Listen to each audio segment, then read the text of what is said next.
Good morning children, I hope you are fine.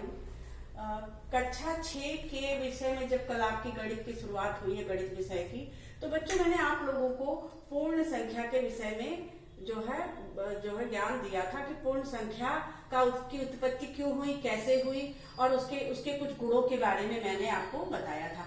आज पूर्ण संख्याओं के ही कुछ गुणों में, जैसे पूर्ण संख्याओं में जो योग होता है वो किसी पूर्ण संख्या में जोड़ करने पर जोड़ का जो गुण होता है वो किस किस रूप में सामने आता है। सबसे पहले देखिए, पूर्ण संख्या में योग का संवरक प्रगुण।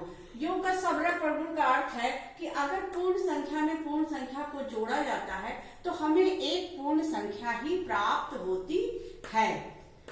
ये योग का संवरक प्रगुण कहलाता है। अब जो दूसरा प्रगुण है वो योग का क्रम विनिमय प्रगुण। क्रम विनिमय का अर्थ है कि अगर हम 3 में 5 को जोड़े या 5 में 3 को जोड़े तो भी हमें समान पूर्ण संख्या प्राप्त होती। मैंने इनका क्रम बदल दिया और देखिए हमें समान वही जो है उत्तर हमें प्राप्त, वही पूर्ण संख्या हमें प्राप्त हुई। योग का तीसरा है योग का तत्समक अवयव।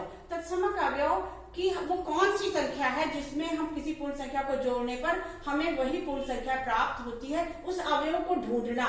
तो जो जीरो जो होता है बच्चों, वो जो पूर्ण संख्या का तत्समक अवयव कहलाता है। यानी अगर किसी पूर्ण संख्या जीरो में पूर्ण संख्या को जोड़ो तो भी वही पूर्ण संख्या आती है, या आप किसी पूर्ण संख्या में जीरो को जोड़ते हैं तो भी वही पूर्ण संख्या आती है। अर्थात जो जीरो है वो पूर्ण संख्या का तत्समक अवयव है। आपको पिछले पाठ में मैंने बताया था कि प्राकृतिक संख्या में जीरो ही है, जीरो को ही जोड़ने से ये पूर्ण संख्या का रूप हमें प्राप्त हुआ। अब तीसरा देखिए, चौथा डी, योग का साचर प्रगुण। यानी कि ये 3 पूर्ण संख्याओं को आप क्रम बदल कर भी अगर जोड़िए, जैसे 2 और 3 को पहले जोड़ दिए और फिर 3 और 4 को बाद में जोड़िए, तो भी इसका उत्तर एक ही आता है।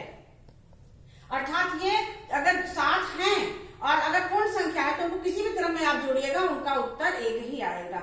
अब है पूर्ण संख्याओं पर घटाने का संवरक प्रगुण।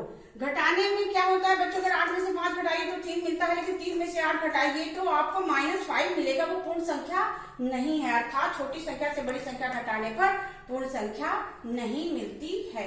अब आप इन सारे इसका अध्ययन करने के बाद ये मेरे दिए गए कुछ प्रश्नों को हल करिए। देखिए ये बहुत आसान मैंने सवाल आपके लिए दिया है, इसे आप हल कर लीजिए।